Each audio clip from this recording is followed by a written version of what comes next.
우리가 함께 읽은 말씀은 이제 바울이 빌립보 교회에 보내는 편지의 마지막 인사가 됩니다. 지난 7월 첫 주였네요. 이제 빌립보서 강해를 시작한 지 4개월 만에 이제 빌립보서를 이제 마지막으로 오늘 우리가 살펴보게 되었습니다. 빌립보서는 우리가 처음부터 말씀을 드렸던 것처럼 옥중 서신입니다. 그러니까 감옥 안에 있는 바울이 감옥 밖에 있는 여러 교회들에게 보낸 편지들 중에 하나라고 하는 것이죠. 뭐 불편하기 짝이 없고 또 지극히 자유가 제한되었을 것이지만 그 감옥도 예수를 향한 바울의 헌신과 그 고백을 꺾을 수 없었던 것 같습니다. 동시에 교회를 향한 바울의 사랑과 열정도 쉽게 할 수 없었던 것 같아요. 그래서 우리가 함께 그동안 나누었던 빌립보서 전체에도 그런 바울이 가지고 있는 예수 그리스도를 향한 열정과 그 고백, 그리고 교회를 향한 헌신과 사랑의 마음이 담뿍 담겨져 있었던 것을 우리가 알 수가 있을 것 같습니다. 그런 점에서 보면 이제 바울이 전하는 이 편지의 마지막 인사도 크게 다르지 않습니다. 일견 보면 평범해 보이기도 하고요. 사실 바울 서신 가운데 어느 서신이라도 그 맨 마지막을 들추면 만나봄직한 그런 일반적인 결론의 말씀처럼 보이긴 합니다만, 사실 이 말씀 속에도 여전히 예수 그리스도를 향한 바울의 헌신과 고백, 그리고 빌립보 교회라고 하는 이 구체적인 신앙의 공동체를 향한 바울의 관심과 그의 위로가 담겨져 있는 것이죠. 그래서 오늘 이 땅에 살고 있는 신앙의 공동체인 우리들에게도 다시 한번 하나님께서 주시는 위로의 말씀으로, 도전의 말씀으로 함께 들을 수 있을 것이라 생각을 합니다. 여러분, 먼저 우리가 함께 읽었던 21절과 22절을 보시면은요, 바울이 이제 마지막 인사를 하면서 문안이라고 하는 주제로 이야기를 합니다. 그렇죠? 문안이라는 주제. 자, 21절, 22절을 제가 다시 한번 읽어보도록 하겠습니다. 그리스도 예수 안에 있는 모든 성도에게 각각 문안하라. 나와 함께 있는 형제들이 너에게 문안하고 모든 성도들이 너에게 문안하되 특히 가이사의 집 사람 중 몇이니라. 문안이 뭐죠? 문안? 문안은 인사입니다. 그렇죠? 서로 안부를 묻고 확인하는 그냥 인사, greeting이라고 그냥 생각하시면 됩니다. 그렇게 인사를 서로 한다는 것이죠. 바울은 이 두 구절의 말씀에서 3번에 걸쳐서 문안이라고 하는 단어를 반복해서 언급하고 있어요. 그만큼 이 문안, 인사를 서로 나누는 것이 굉장히 중요한 주제라고 하는 것입니다. 먼저 바울은 빌립보 교인들에게 그리스도 안에 있는 성도들 모두에게 문안을 하시기 바랍니다, 이렇게 말해요. 그렇죠? 여기서 말하는 모든 성도라고 하는 개념은 굉장히 포괄적인 개념입니다. 작게는 빌립보 교회 그 지역을 말하겠죠. 그 지역에 있는 한 공동체, 한 신앙의 공동체를 이루어서 신앙의 머나 먼 여정을 같이 걸어가고 있는 그 성도들에게 여러분들 문안하십시오, 인사하십시오 말하는 것입니다. 동시에 전 세계에 흩어져 있는 그리스도인들에게까지 연결이 될 수 있을 것 같아요. 바울의 이 언어는 굉장히 포괄적입니다. 어느 곳에 있든지 간에 하나님을 믿고 함께 그 고군분투하는 신앙의 여정의 길에 들어선 하나님 나라의 한 백성된 모든 성도들, 여러분들 기억나시는 대로 문안하십시오, 이렇게 말하는 것입니다. 그러니까 빌립보 교인들의 입장에서 보면 모든 그리스도인들에게로 그 문안의 대상이 넓어졌다라고 하는 것입니다. 동시에 바울은요, 그렇게만 말하고 끝나지 않습니다. 바울 주변에 있는 사람들이 빌립보 교회에게도 문안을 전한다라고 하는 거예요. 바울 주변에 있었던 가까이 동역하는 형제들이 있었고 또 그 주변에 있었던 교인들이 있었을 것입니다. 그들이 빌립보 교인들에게 문안을 전합니다, 이렇게 전달을 해줍니다. 특별히 가이사의 집 중에 몇 사람이 문안을 했다라고 기록을 해요. 가이사의 집 사람들이라고 하는 것은 좀 전문적인 용어인데요. 그 Caesar's household 하면 황제를 섬겼던 노예들을 말하는 것입니다. 황제를 섬겼던 노예들. 그러니까 지금 현재 황제를 섬기고 있든지 아니면은 황제를 이전에 섬겼다가 이제 돈을 주고 자유를 사서 자유인이 되었든지 간에 황제를 섬긴 경력이 있는 그런 노예들을 시저의 하우스홀드다. 이 가이사의 집 사람들이 다 불렀거든요. 이게 왜 중요할까요? 당시에 그 가이사를 섬겼던 이런 노예들은 비록 신분은 노예였지만 굉장히 자부심을 가지고 있었습니다. 노예면 다 같은 노예인 줄 아나. 뭐 이런 거 있잖아요.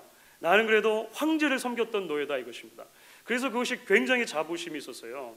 그런데 그들 중에 예수를 믿은 사람이 생겼다는 것입니다. 그래서 더 이상 시저가 나의 주가 아니라 그리스도가 나의 주다라고 고백하는 사람들이 생겼다는 거예요.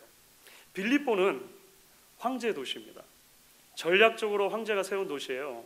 그래서 그 빌립보에서 살아가는 성도들에게는 그리스도가 주다라고 고백하며 살아가는 것이 매일매일의 삶 속에서 황제인 주와 대치되는 개념이었다고 하는 것이죠. 예수 믿는 것이 쉽지 않은 상황이었다고 하는 것입니다. 그 상황 가운데 가이사의 집 몇 사람, 이전에는 황제를 주로 섬겼지만 이제는 당당하게 예수 그리스도를 주로 섬기는 사람들이 있습니다. 그들이 여러분에게 안부를 전합니다. 그 안부 자체가 위로가 되었겠죠. 그 안부 자체가 우리도 열심히 이런 도전이 되었지 않겠습니까? 바울이 21절과 22절에서 이렇게 특별히 문안과 관련해서 우리에게 전해주는 내용을 살펴볼 때 우리는 몇 가지 우리에게 적용을 할 수가 있을 것 같습니다. 무엇보다도 먼저 우리가 생각하는 것은 모든 성도들은 서로에게 문안이 필요하다라고 하는 것이죠. 그렇죠. 이것은 피할 수 없는 오늘 말씀 가운데서 발견하는 진리인 것 같습니다. 여러분, 누군가 말한 것처럼 성경은 혼자 믿는 신앙에 대해서 아는 바가 없는 것입니다. 그리스도인들은 결코 혼자서 존재하고 혼자서 신앙생활할 수 없는 사람들이라고 하는 것이죠. 우리는 누군가에게 안부를 끊임없이 물어야 하는 사람들이고 끊임없이 누군가가 우리에게 안부를 물어주어야 하는 사람들이라고 하는 것입니다. 서로 안부를 묻고 서로 그렇게 격려하고 위로한다는 것은 무엇을 말합니까? 서로가 서로에게 기대어야만 우리가 살 수 있는 그런 존재들이라고 하는 것이죠. 동시에 우리가 오늘 말씀을 통해서 발견한 것은 이것입니다. 우리는 문안의 대상을 제한해서 안 된다는 것입니다. 그렇죠. 오늘 바울의 말씀 가운데 그런 적용이 쉽게 되어질 수 있을 것 같습니다. 내가 좋아하는 사람, 내가 편한 사람만이 아니라 그리스도 안에 있는 성도 모두에게 우리가 문안을 해야 된다, 인사를 해야 된다, 이렇게 이야기를 하는 거예요. 그래서 바울이요 굳이 각각이라고 하는 단어를 집어넣은 것입니다. 각각. 이 각각이라고 하는 단어가 중요하죠. 성도들에게 각각 여러분 다 문안하십시오. 무슨 말입니까? 빼먹는 사람 없도록 하십시오, 이런 말이죠. 그렇죠.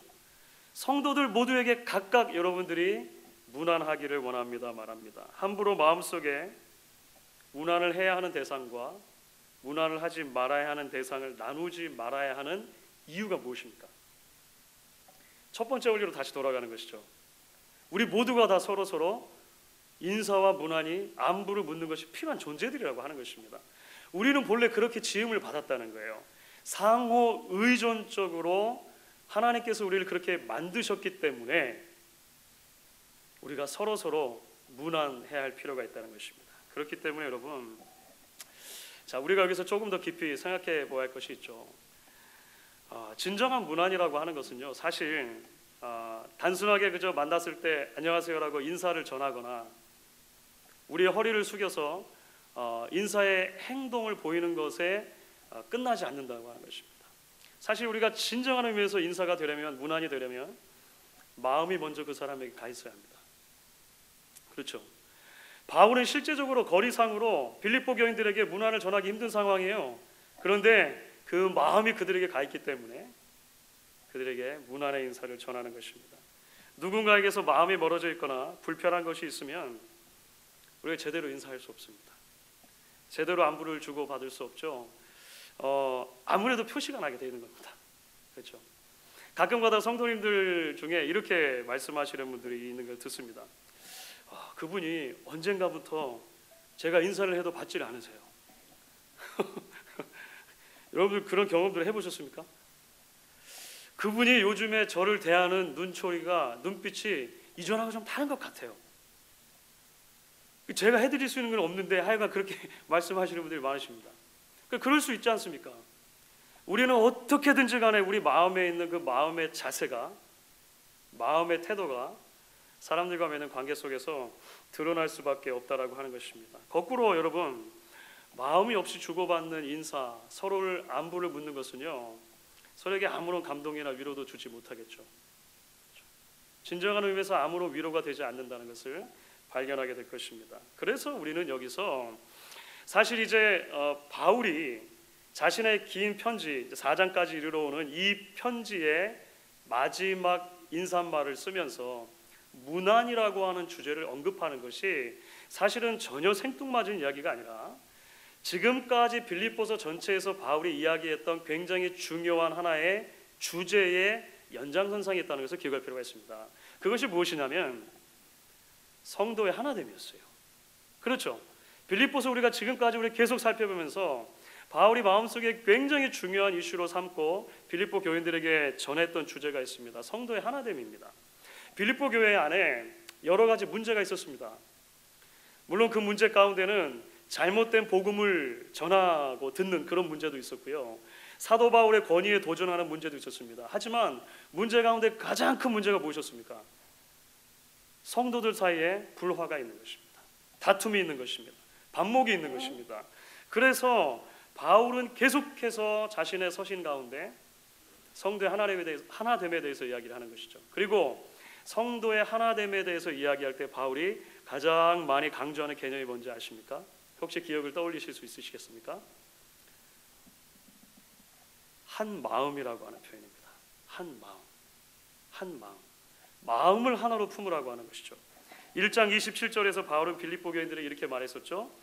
내가 너희에게 가보나 떠나 있으나 너희가 한 마음으로 서서 한 뜻으로 복음의 신앙을 위하여 협력하는 것을 듣기 원한다. 이렇게 말했습니다. 2장 2절을 보시면은요, 마음을 같이 하여 같은 사랑을 가지고 뜻을 합하여 한 마음을 품으라. 이 권면했죠. 최근에 살펴봤던 4장 2절을 보시면은요, 그 두 여인 있지 않습니까? 유오디아와 순두계라고 하는 두 여인의 실명을 아주 이례적으로 바울이 언급하면서 또 뭐라고 말합니까? 주 안에서 같은 마음을 품으라. 같은 마음을 품으라. 결국 이 한 마음을 품는다라고 하는 주제가 하나 되는 주제와 연결되는 것이고, 모든 성도들이 함께 문안하고 서로가 서로에게 위로와 격려가 되어주는 자리로 나아갈 수 있게끔 해준다는 것입니다. 주 안에 사랑하는 여러분, 그래서 빌립보서를 닫으면서 바울이 언급하는 이 안부의 이야기는 오늘날의 신앙 공동체인 우리에게 먼저 서로가 서로에게 어떠한 마음으로 대하고 있는가를 돌아보게 하는 것이죠. 질문하는 것입니다. 우리가 서로 나누는 인사, 오늘 처음에 그래서 인사 나누자고 말씀드렸죠. 최대한 예쁜 얼굴로, 최대한 밝은 미소로 여러분 서로 인사를 나누자고 말씀을 드렸습니다. 우리가 그렇게 함께 서로 나누는 인사와 안부가 우리의 중심을 들여다보시는 하나님께서 보실 때에 정말로 정직하고 바르고 하나님이 기뻐하실 만한 그런 인사와 안부였는가, 우리가 다시 한번 돌아볼 수 있어야 한다는 것이죠. 저와 여러분이, 그리고 우리 교회가 진정으로 마음으로 서로의 안부를 묻고 답하는 그런 건강한 공동체로 세워질 수 있기를 저는 간절히 소망하고 기대하는 것입니다. 그런데 여러분, 역시나 오늘 바울의 메시지가 주는 도전이 쉽지만은 않다는 것을 우리 다시 한번 고백할 수밖에 없는 것 같아요. 그러니까 성경의 진리는 때로 너무 쉬워서 너무 어려울 때가 많습니다. 그렇죠. 성경이 우리에게 가르치는 윤리의 기준과 하나님을 따라 사는 삶의 기준을 볼 때 사실은 문자적인 의미로 놓고 보면 너무 쉽습니다. 사랑하면 되는 거예요. 섬기면 되는 것입니다. 모두 인사를 잘 나누면 되는 것입니다. 그런데 너무 쉬워서 너무 어려운 것이 하나님의 말씀일 수 있다라고 하는 거예요. 여러분, 신앙을 가진다는 것은 결국 더 큰 공동체 안으로 들어가는 것이 맞습니다. 그렇죠? 그래서 우리가 신앙의 공동체를 떠나서 함께 신앙생활을 할 수 없다는 것을, 홀로 신앙생활을 할 수 없다는 것을 머리로 이해가 됩니다. 충분히 긍정이 되는 과정이라고 하는 것이죠. 사람을 가려서는 안 됩니다. 모든 사람을 마음으로 사랑하고 무난하고 한 마음을 품고 하나님을 섬겨야 합니다. 교제됩니다. 말씀을 들으면요, 우리 고개가 끄덕여집니다. 그렇죠. 하지만 쉽지가 않다는 거예요. 왜 그렇습니까? 우리 모두가 다 공사 중인 사람들이기 때문에 그렇죠. 우리가 서로가 공사 중이기 때문에 다른 사람들이 지나다니는데 통행에 얼마나 불편을 줄 때가 많은지 모릅니다. 그래서 우리는 서로 상처를 주고받기도 하고 우리 마음속에 미움의 감정이 생기기도 하고 오랜 시간 속에서 그것이 켜켜이 쌓여 우리 마음속에 깊은 하나의 응어리로 남게 되는 것도 보게 되는 것입니다. 그러다 보면요, 우리가 지치는 거예요. 지치는 겁니다. 그러다 보면 이 반복되어지는 하나님의 말씀을 붙들고 살아가는 도전이 우리에게 굉장히 힘든 것으로 다가오게 된다고 하는 것입니다. 공동체의 중요성을 머리로 인식하지만 실제로는 공동체 안에서 경험하는 실망과 분노가 더 크기 때문에 사실상의 무교회주의자로 살아가는 경우들이 많다는 거예요. 일전에도 말씀드렸죠. 가나안 성도, 요즘에 유행하는 개념이라고 말씀드렸잖아요. 가나안 성도가 급증하고 있습니다. 이런 뉴스 보셨습니까? 왜 가나안이냐면은 거꾸로 뒤집으면 된다고 그랬죠. 안 나가. 나는 예수를 믿지만 교회는 안 나간다. 너무 상처를 많이 받아서. 그렇죠. 실제로 교회를 나오건 나오지 않건 간에 교회에 있다 하더라도 우리의 심중에는 이미 가나안 성도로 살아가는 virtual 가나안 성도들이 얼마나 많으냐고 하는 거예요. 공동체 안에서 받게 되는 수많은 상처와 수많은 아픔들이 우리로 하여금 서로에게 거북이 등 같은 딱딱한 그 각질을 만들어내게 해서 서로가 서로에게 진정한 임사로 침투하지 못하도록 만드는 요소들이 얼마나 많냐는 것입니다. 제가 요즘에 읽는 책 중에 곁으로라고 하는 책이 있습니다. 곁으로라고 하는 제목입니다. 크리스천 지성인이면서 또 시인이기도 하고 문학평론가이기도 한 김응교 씨라고 있어요. 김응교 그분이 쓰신 책입니다. 책 제목처럼요, 그 책이 그 곁으로의 영성에 대해서 이야기를 해요. 그러니까 쉽게 풀면 이런 것이죠. 사회적으로 소외되고 약한 사람들, 버림받고 억울한 일을 당한 사람들 곁으로 다가가는 것이 우리의 영성의 굉장히 중요한 부분입니다. 이렇게 이야기를 하는 것입니다. 많은 생각을 하게 하는 책입니다. 제가 읽으면서 많은 생각을 합니다. 물론 좀 일반적인 책에 가깝고 또 필요하면 비판도 할 수 있겠습니다만 굉장히 많은 것들을 묵상을 하게 됩니다. 그 책 가운데 작가가 한 철학가를 인용하면서 제시하는 아주 흥미로운 개념이 하나가 있습니다. 그 개념이 뭐냐면 이런 거예요. 우리 피로라고 하는 겁니다. 우리 피로. 이 피로라고 하는 것은 피곤이라고 하는 거예요. 그러니까 우리 피곤. 좀 무슨 말인지 전혀 감이 안 잡히시죠? 이런 겁니다. 인간관계 속에서 살아가는 우리들은요 모두 다 피곤합니다. 말씀드렸던 것처럼. 그렇죠. 사람 때문에 지치고 일에 지치고 그러다 보면 미움과 분노 속에서 우리가 스스로를 더 못 살게 굴어서 더 지치게 된다는 거예요. 결국 자신을 망가뜨리는 파괴적인 피로, 그런 피로감에 우리는 늘 시달린다라고 하는 것입니다. 그런데 다른 종류의 피로도 있을 수 있다는 거예요. 누군가를 위해서 살아감으로 느끼는 피로. 쉽게 말하면 이런 것입니다. 아주 무더운 여름철에 엄청나게 큰 짐을 지고 어떤 할머니 한 분께서 길을 걸어가시는 거예요.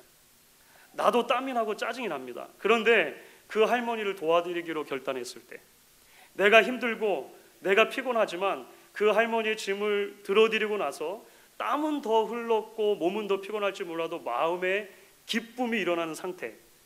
아니 한 번도 안 해보셨어요 이런 걸? 다 예전에 해보셨잖아요, 그죠?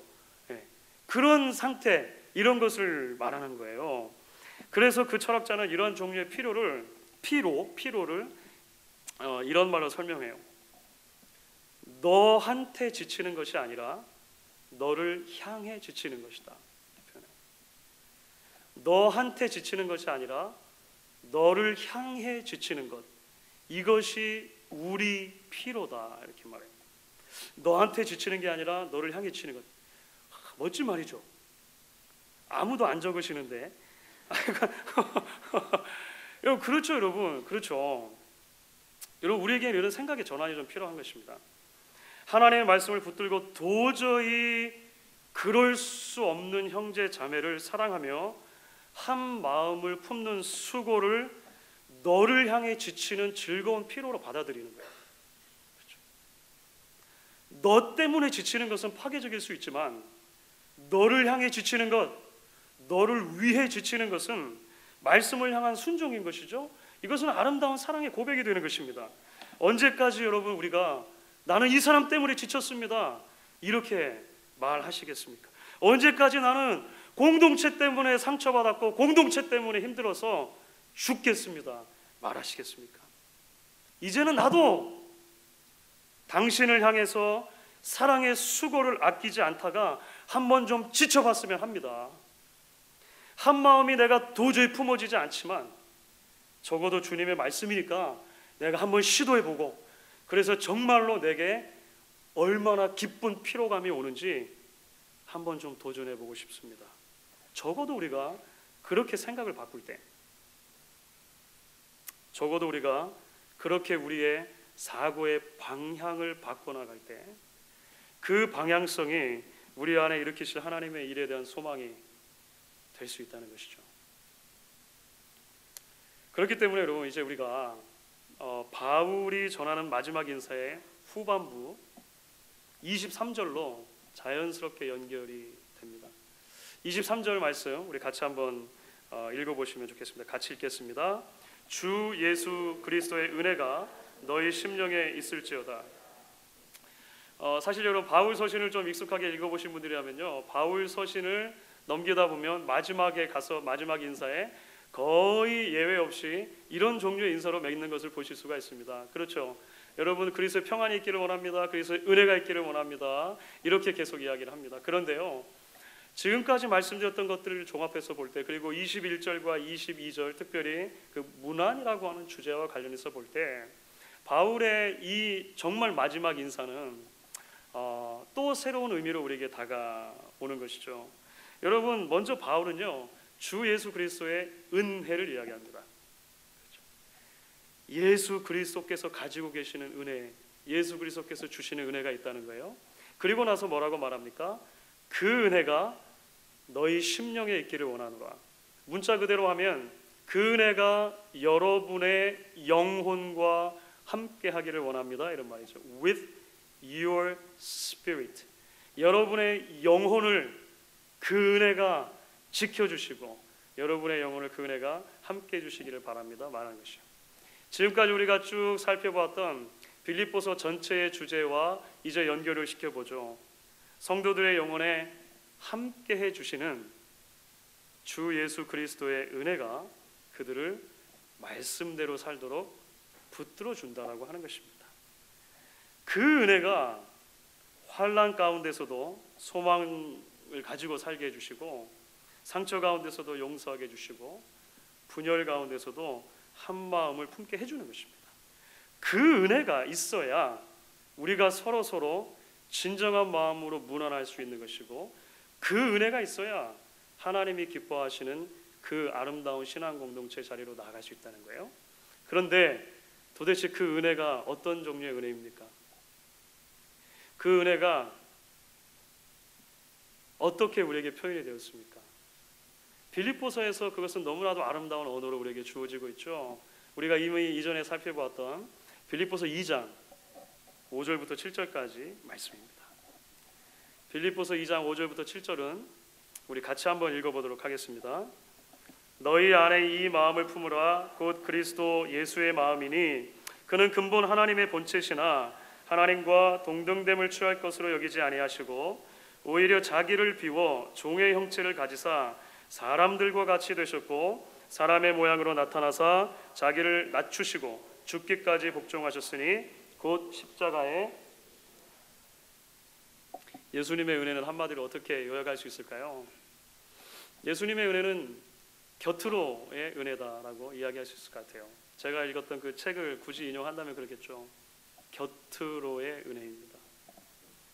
하늘의 영광된 자리를 포기하시고 주인은 우리 곁에 내려오신 것이 주의 은혜라고 하는 것입니다.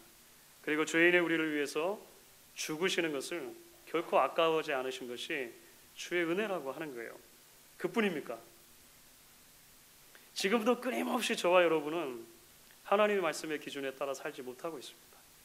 지금도 끊임없이 저와 여러분은 연약하여 넘어지고 무너지고 늘 하나님의 뜻에 대적하며 살 때도 많다라고 하는 거예요. 그럼에도 불구하고 우리에게 지쳤다라고 말씀하지 않으시고 끊임없이 우리를 품으시고 사랑하기를 포기하지 않으시는 은혜가 주의 은혜라고 하는 것입니다.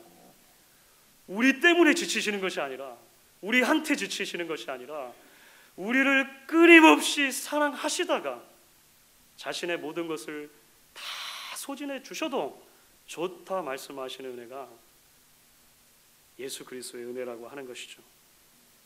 바울은 그 은혜가 빌립보 성도들의 마음을, 그 영혼을 지켜주시기를 바라고 있는 것입니다. 3개월 전쯤입니다. 굉장히 무더운 여름날이었는데요. 너무 더워서 정신이 없었던지 제가 차에서 내리다가 그만 차 문의 안에다가 제 엄지손가락을 넣은 채로 문을 세게 닫았습니다. 하필이면 여러분들과 악수하는 오른손 엄지손가락이잖아요. 종종 물어보시는 분들이 계세요. 이 무슨 일이십니까? 물어보시는데요. 이게 3개월 전이었는데 처음에는 뭐 욱신욱신거리고 꽤 아프더라고요. 근데 뭐 이거 할 수 있는 일이 없잖아요. 가만 놔두니까 이제 피가 그 안에 막 모이기 시작하더니 조금 시간이 흘러가지고 시커멓게 이제 피가 이제 응고된 것이죠. 지금 뭐 아프진 않습니다만 3개월이 지났는데도요 이게 다 자라지가 않아요. 지금 그 당시 사고 났을 때 사고를 제가 일으킨 거죠. 그때로 비하면 손톱이 3분의 2는 자란 거거든요. 다 3분의 2가 자라서 없어졌는데도 아직도 한참 그 핏자국이 안에 남아 있습니다. 아마 올 연말까지는 갈 것 같아요. 그래서 제가 오늘은 공적으로 말씀드렸으니까 너무 큰 염려하지 마시고 여름날 그랬구나 이렇게 생각하시면 되겠습니다. 제가 그런데 여러분 아십니까? 이 상처를 볼 때마다 묵상이 돼요. 묵상이. 이 상처를 볼 때마다 묵상이 되는 게 뭐냐면 내 손톱 밑에 문을 잘못 닫아서 입었던 이 상처도 오래 가는구나. 이 상처 하나도 완전히 회복되려면 한참의 시간이 걸리는구나 라고 생각을 하게 됩니다. 사랑하는 여러분, 우리가 사람들과 관계 속에서 주고받는 상처들도 그렇죠. 시간이 오래 걸리는 것입니다. 사도 바울의 편지가 여러분 얼마나 아름답고 얼마나 은혜스러운 편지였습니까? 그런데 그 사도 바울의 편지가 도착해서 온 빌립보 교인들이 그 사도 바울의 편지를 공적으로 낭독해서 읽은 다음 날 아침에 모든 빌립보 교인들이 다 새로운 사람이 되었을까요?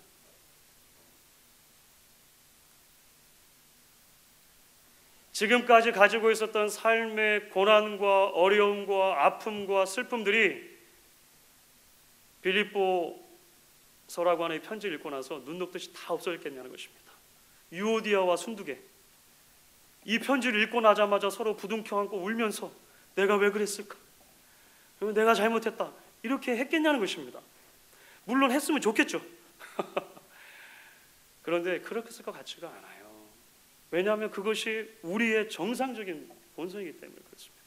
그래서 2000년이 지난 지금에도 빌립보서라고 하는 편지는 우리에게 전달이 되어지는 것입니다. 지금도 우리가 계속해서 읽어야 하는 하나님의 말씀이 된 거예요. 그때 빌립보 교인도 그랬을 것입니다. 그러니까 계속해서 말씀을 읽어야 하는 것이고요, 계속해서 묵상해야 하는 것이고요, 주 예수 그리스도의 은혜가 여러분의 심령에 있기를 원합니다. 바울의 축복을 붙들고 또 붙들었었어야 하는 것인 거죠. 여러분 이제 말씀을 정리하도록 하겠습니다. 도종환 시인의 시 하나를 소개하려고 합니다. 담쟁이라는 시입니다. 시를 일부만 떼어서 소개하는 것 사실 별로 좋지는 않은데 하여간 앞부분입니다. 앞부분에 도종환 시인의 담쟁이라고 하는 시를 소개하겠습니다. 저것은 벽, 어쩔 수 없는 벽이라고 우리가 느낄 때 그때 담쟁이는 말없이 그 벽을 오른다. 물 한 방울 없고 씨앗 한 톨 살아남을 수 없는 저것은 절망의 벽이라고 말할 때 담쟁이는 서두르지 않고 앞으로 나아간다. 한 뼘이라도 꼭 여럿이 함께 손을 잡고 올라간다. 이 뒤에 좀 더 있습니다. 뒤에 좀 더 있는데요. 담쟁이 다 아시죠? 아무리 높은 나무라도, 아무리 큰 벽이라도 담쟁이는요 타고 넘습니다. 타고 넘어요. 뭐 담을 무너뜨리거나 이런 건 아니거든요. 그냥 넘어가요. 그냥 넘어가는 것입니다. 사랑하는 여러분, 빌립보서를 마무리하는 시간이죠. 때로 하나님의 말씀이 너무 명백해서 너무 높은 벽처럼 느껴질 때가 있으십니까? 하지만 감옥에 있는 바울이 지금도 우리에게 안부를 전하면서 손을 내밀어 오는 것이죠. 함께 그 담을 넘어가자. 함께 하나님이 기뻐하시는 영광스러운 자리로 나아가자. 저와 여러분은 오늘도 초대하고 계시는 것입니다. 여러분, 이 초대에 믿음으로 응답하실 수 있는 저와 여러분 되실 수 있기를 주의 이름으로 간절히 축원하겠습니다. 같이 한번 찬양하겠습니다.